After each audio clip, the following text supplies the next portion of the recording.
The moon is Earth's closest companion, a beacon of light through our nights, a constant in our sky, and the first world we ever reached beyond our own. But for all its proximity, the moon still holds countless unanswered questions. It is a relic of early solar system history, a celestial time capsule, and a proving ground for the future of human spaceflight. With the Artemis program, we stand at the threshold of a new lunar era, not a fleeting visit, but a sustained effort, a strategy, a commitment to understanding the moon as a scientific object, not just a symbolic destination. Artemis is more than a return. It's a redefinition. It's about building a new relationship with the moon, one grounded in science, shaped by technology, and guided by global collaboration. With every launch, every experiment, and every footprint in lunar dust, Artemis brings us closer to deciphering the moon's secrets and learning what they can teach us about Earth, our solar system, and ourselves. The Apollo missions were historic achievements, defining moments in the human story. They proved that we could reach the moon, walk upon its surface, and return safely. They brought home rocks, planted instruments, and sparked generations of scientific curiosity. But their scope was limited. Only 6 missions landed. All were short-term visits. All occurred in the same general region, equatorial, sunlit plains near easy landing zones. Important questions were left unanswered.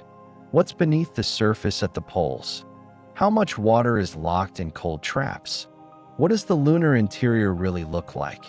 How active was the moon geologically, and for how long? Artemis is designed to address these gaps systematically. Where Apollo touched down, Artemis intends to dig, drill, measure, and build. The moon is more than a waypoint. It's a laboratory, and the time has come to put it to work. The Artemis program targets a region never before explored by humans, the lunar South Pole. This area, bathed in permanent twilight and extreme cold, is vastly different from the familiar Apollo sites. Here, in the deep shadows of craters like Shackleton and Cabeus, temperatures plunge below -230 degrees Celsius. Sunlight hasn't touched some crater floors in billions of years. These frigid zones act like natural freezers, preserving water ice and volatile compounds that date back to the moon's earliest epochs. This ice is a window into the past. It may contain chemical fingerprints from comets, solar wind particles, and even Earth's own ancient atmosphere, material blasted into space and trapped on the moon. Geologically, the South Pole is rich with diversity. Highlands crust, impact basins, and ejecta from the South Pole, Aitken Basin, the oldest known impact structure in the solar system. Studying it could refine our understanding of planetary impacts and crustal evolution across the inner solar system. The scientific value of this region is extraordinary. For the first time, we are poised to explore a part of the moon that's both alien and ancient, and potentially crucial to unraveling the solar system's deep history. Artemis doesn't begin with astronauts. It begins with machines. NASA's Commercial Lunar Payload Services, CLPS, program is already delivering robotic landers, instruments, and mini-rovers to scout terrain, test new technologies, and perform first contact science. These robotic pathfinders serve as advanced teams, mapping ice concentrations, analyzing regolith chemistry, and monitoring environmental conditions. They carry everything from neutron spectrometers to miniature seismometers, designed to assess both surface and subsurface conditions. This is a new era of lunar instrumentation. Unlike the bulky, analog devices of Apollo, Artemis-era tools are digital, modular, and networked. Instruments can now transmit real-time data, self-calibrate, and interact autonomously with their surroundings. These robotic missions reduce risk for future crewed landings and allow scientists to conduct detailed, targeted investigations before humans ever arrive. They also help prioritize which questions Artemis missions are best suited to answer and where exactly to land to maximize science return. Science begins before boots hit the ground. Apollo samples transformed our understanding of the Moon and, by extension, Earth and other rocky worlds. But Artemis samples will go even further.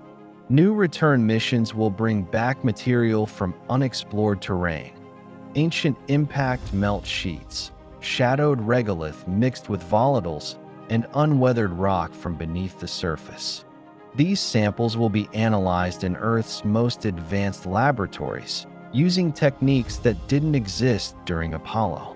We can now isolate isotopes at the parts per trillion level, image mineral grains at the atomic scale, and simulate planetary conditions with unmatched precision.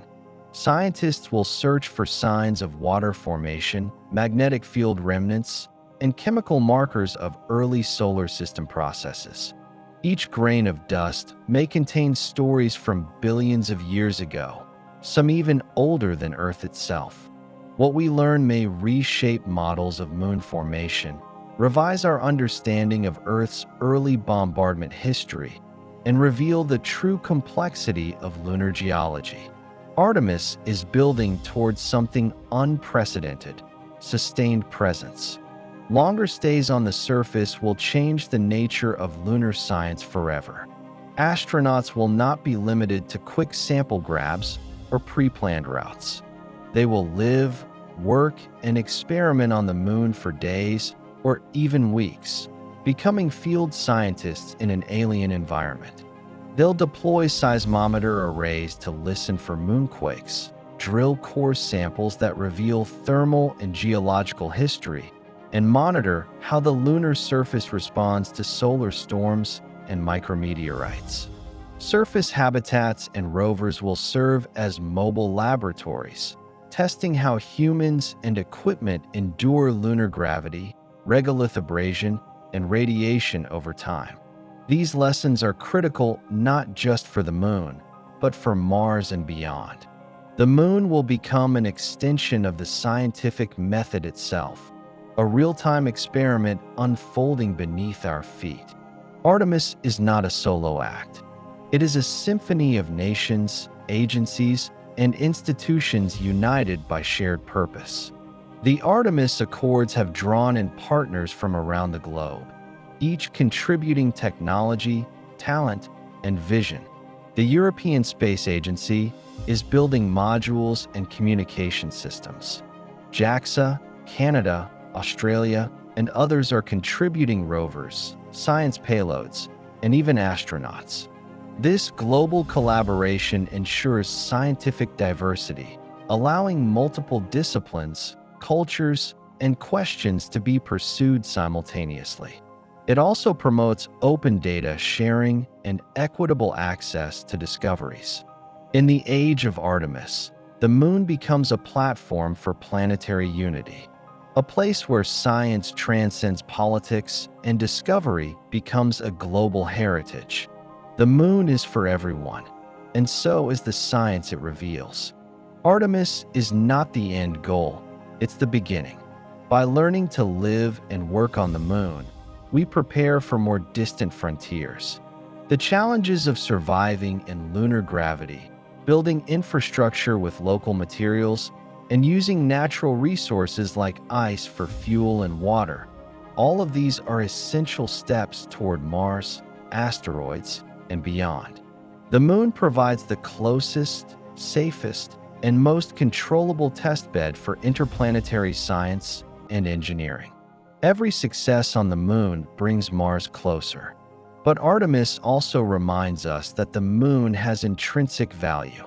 It is a world with its own history, geology, and scientific merit. It's not just a pit stop, it's a key to understanding how planetary systems evolve. In Artemis, we are not just launching missions. We are laying the foundation for a multi-planetary scientific civilization. The Artemis program is a turning point in our relationship with the moon. No longer a symbol of Cold War competition, it now becomes a beacon of collaboration, discovery, and shared ambition. The moon is not finished teaching us. Its surface holds frozen water and ancient history. Its soil records cosmic events. Its orbit gives us perspective. With Artemis, we return not just with courage, but with curiosity, intellect, and purpose.